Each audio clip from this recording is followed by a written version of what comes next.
好啦，又嚟到肥蘇足球世界咁啊！今朝嗰場嘅南美自由杯咧，咁雖然主隊贏到，但係入波都係少嘅。B 組咧呢一組咧，似乎咧都係交收比較少。今日繼續 B 組賽事啦，另一場啊，咁啊亦都係叫山谷獨立啦，或者叫做迪華利獨立啦，就呢支嚟自同樣嚟自厄瓜多爾球隊咧，就對住咧就係河床啊。咁當然大家比較熟嘅河床啦，阿根廷嘅傳統勁旅。咁球隊咧而家今時今日咧就係名宿加拿道帶隊嘅。喂，呢班波其實唔錯嘅，咁但係我都有一路睇住佢哋嘅表現啦。但係而家已經風格唔同啦，以往咧大開大合啊、華麗足球啊、哇狂攻啊，而家咧亦都好務實啊。加拿大咧亦都係一個唔錯嘅領隊啊，亦都即係睇餸食飯啦，係嘛？今時今日嘅阿根廷足球亦都同以往咧，即係個意思係喺亞甲咧好多都外流啦，咁啊實力咧相對冇以往咁統治性咁強啦。咁但係咧球隊咧都相當好嘅，即係攻守兼備啦。所以咧佢哋而家阿根廷甲組咧都暫時排第4啦。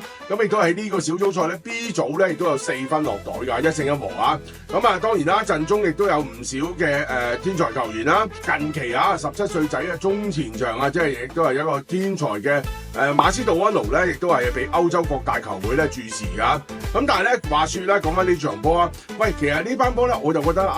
即係河床咧呢場波贏唔贏我就唔知啦，但係咧起碼咧入波唔會多嗱，因為首先咧對手咧一定咧迪華利獨立咧一定同你死守啦，同埋呢一組咧我都話 B 組咧其實啲交收咧都相對比較少嘅啲入波啊，咁二來咧就河床隊咧亦都係啦，即係如果你睇翻佢嘅戰績同埋佢而家嘅比賽風格咧。近10場比賽，所有比賽都係8場都係入波少嘅，咁所以呢場波咧，我就覺得林莊咧入波少咧，入球細咧就比較咧就正路少少，咁同埋再者咧，因為咧其實河床咧近期嘅比賽都好密嘅，平均3至4